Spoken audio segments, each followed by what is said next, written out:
Efendim hayırlı akşamlar. Doğru, tarafsız ve ilkeli haberin merkezi Kanal 42 Haber Merkezi'ne hoş geldiniz. 31 Ekim 2020 Cumartesi gününün önemli gelişmelerinden derlenen ana haber bülteniyle karşınızdayız. Şehriban Tekçe hanımefendi ile bir telefon bağlantısı gerçekleştireceğiz. Kızınız enkaz altında kaldı. Çok şükür şu anda iyi ama çıkarıldı. Acil olarak pek de üstüne basmak istemiyorum ama yani yaşadığınız acıdan dolayı o anları bize bir aktarabilirseniz çok memnun olurum. Öncelikle Kanal 42 izleyicilerine sevgili saygılarımı sunuyorum. Çok teşekkür ediyoruz. Şu an gerçekten iyi dileklere ihtiyacı var. Yardımsever insanlara ihtiyacı var. Bu bağlamda Türkiye Cumhuriyeti'ne teşekkür ediyorum. Çok zor bir süreç yaşadıktan sonra anlıyorsunuz. Anlatılanlar hikaye gibi geliyor bazen size. Ben deprem anında evdeydim. Kızım yalnızdı. 16 yaşındaki kızım yalnızdı. Biz şehir dışındaydık. Büyük kızımla beraber. Fakat şöyle ki aslında ben Özge ile görüştürmek istiyorum. Dün sabah 4 sularında ancak uçakla İzmir'e giriş yapabildik. Aktarmayla geldik. Sabah 6'ya kadar da komşularımızın yanında, AFAD'ın yanındaydık. Birçok yakınımızın çocuklarını kaybettik. Ve bu barış sitesinde oturuyoruz biz Bayraklı'da. Bizim en büyük zenginliğimiz şu an çocuğumuzun nefes alması. Tabii ki 16 yıldır oturduğumuz bir binaydı bu. Can sağlığımız her şeyden çok kıymetli. Aklımızın ucundan geçmeyen depreme dayanıklı olduğunu bilerek aldığımız bir binaydı bu. Ama acımız kat be kat artıyor. Çünkü bugün 2 tane komşumuzun çocuğunu defnettik. Annenin acısı o kadar zor ki anlatılmaz. Dolmuş artık gözyaşları kurumuş bir anneyle sabah morgda beraberdik. Bunlar gerçekten zor anlar. Evet. Birisi geldi, Allah başka acı göstermesin dediğinde annenin tek bir sözcüğü vardı. Bundan daha başka bir acı var mı dedi anne. Bunun üzerine bir şey diyemiyorsunuz.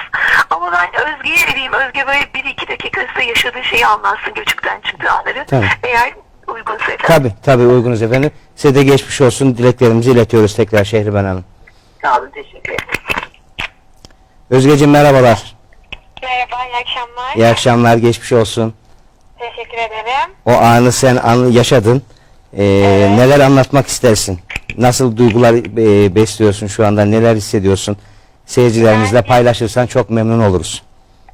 Biz normalde 5. katta oturuyoruz. Hı hı. Ama ben o an yani korkuyla yapılmaması gereken bir şey yapıyorum. Kuşumu alıp merdivenlere doğru koşturuyorum. Bir 2 kat indikten sonra 3. katta üstümüze aniden yıkılıyor duvarlar. Hı hı. Ben orada sıkışıyorum. Kuşum zaten ezilmiş kafeste. Evet. Yani çok kötü bir psikoloji. Hiçbir yere kımıldayamıyorsun. Nefessiz bir kapalı alan. Telefon çekmiyor. Hiçbir şey görmüyorsun. Yani ben orada öleceğimi düşündüm. Yani çok kötü bir psikolojiydi. Evet.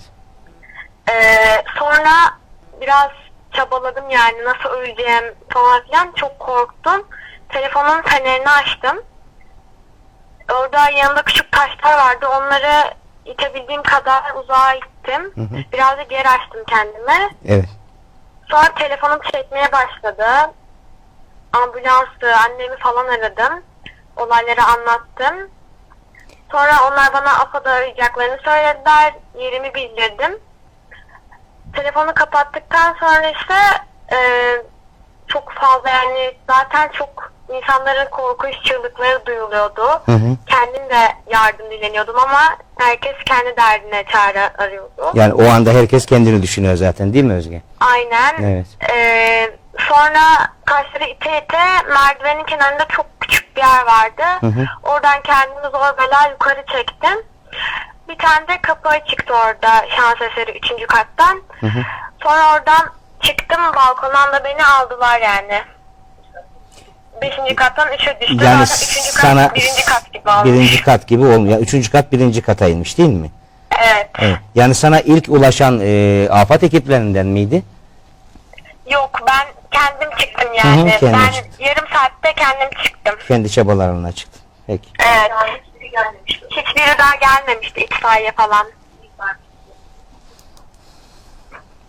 Peki Özgeciğim. Çok geçmiş olsun. Allah bu acıları Teşekkür tekrar ederim. yaşatmasın.